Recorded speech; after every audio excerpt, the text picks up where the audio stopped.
നമ്മുടെ സംസ്ഥാനത്തെ സാമൂഹ്യ സുരക്ഷാ പെൻഷനും ക്ഷേമനിധി പെൻഷനും ഇതോടൊപ്പം തന്നെ മാസങ്ങളോളമായി മുടങ്ങിക്കിടക്കുന്ന നിർമ്മാണ മേഖലകളിലേക്കുള്ള നിർമ്മാണ തൊഴിലാളി ക്ഷേമ പെൻഷനും ഉൾപ്പെടെ കുടിശ്ശിക ഉള്ളവർക്കും കൃത്യമായി പെൻഷൻ തുക ലഭിച്ചുകൊണ്ടിരിക്കുന്നവർക്കും സംസ്ഥാന സർക്കാരിന്റെ ഭാഗത്തു നിന്നും സുപ്രധാന അറിയിപ്പ് എത്തിയിരിക്കുകയാണ്. ക്ഷേമ പെൻഷൻ ഉൾപ്പെടെ വിവിധ മേഖലകളിലേക്കുള്ള കുടിശ്ശിക ആനുകൂല്യങ്ങൾ വിതരണം ചെയ്യുന്നതിലേക്കായി സംസ്ഥാന സർക്കാർ നടപടി ആരംഭിച്ചു എന്നുള്ള സന്തോഷ വാർത്തയാണ് ഈ മണിക്കൂറുകളിൽ പുറത്തു വന്നിരിക്കുന്നത്. സാമ്പത്തിക പ്രതിസന്ധി പരിഹരിക്കാനും മാന്ദ്യത്തിൽ നിന്ന് കരകയറാനും കേന്ദ്രത്തോട് 24,000 കോടി രൂപയുടെ പ്രത്യേക പാക്കേജ് കേരളം ആവശ്യപ്പെട്ടു.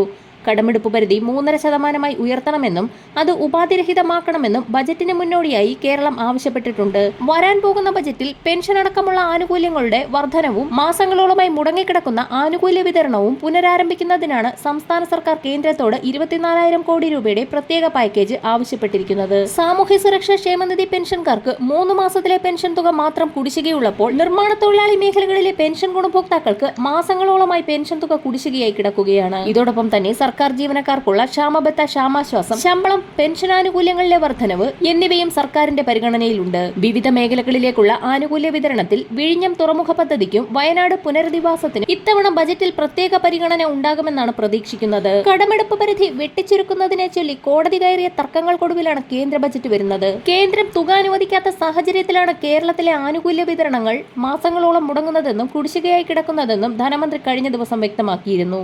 കേന്ദ്രാവിഷ്കൃത പദ്ധതി നടത്തിപ്പിന് സമാഹരിക്കുന്ന വായ്പ പോലും കടപരിധിയിൽ ഉൾപ്പെടുത്തുന്ന കേന്ദ്ര നയത്തിനെതിരെ കടുത്ത പ്രതിഷേധം ഉന്നയിക്കുന്ന കേരളം അത് പുനഃപരിശോധിക്കണമെന്ന ആവശ്യമാണ് പ്രധാനമായും കേന്ദ്ര സർക്കാരിന് മുന്നിൽ വയ്ക്കുന്നത്. സാമൂഹ്യക്ഷേമ പെൻഷൻ വിതരണത്തിൽ കുടിശ്ശിക തീർക്കൽ, നെല്ല് സംഭരണം, സപ്ലൈകോ കുടിശ്ശിക, റബ്ബറിന് വില സ്ഥിരതാ ഫണ്ട് തുടങ്ങി സമഗ്രമായ പാക്കേജാണ് കേരളം സമർപ്പിച്ചിട്ടുള്ളത്. പെൻഷൻ തുകയുടെ വിതരണം ഇന്നു മുതൽ സംസ്ഥാനത്ത് സജീവമായ സാഹചര്യത്തിൽ പെൻഷൻ തുക ഇതുവരെയും എത്തിച്ചേർന്നിട്ടില്ലാത്ത ഗുണഭോക്താക്കൾക്ക് നാളെ മുതൽ ബാങ്ക് അക്കൗണ്ടുകളിലേക്കും ഇതോടൊപ്പം തന്നെ സഹകരണ സംഘം ഉദ്യോഗസ്ഥർ വഴി തുക സ്വീകരിക്കുന്ന ആളുകൾക്ക് വീടുകളിലേക്കും എത്തിച്ചേരും.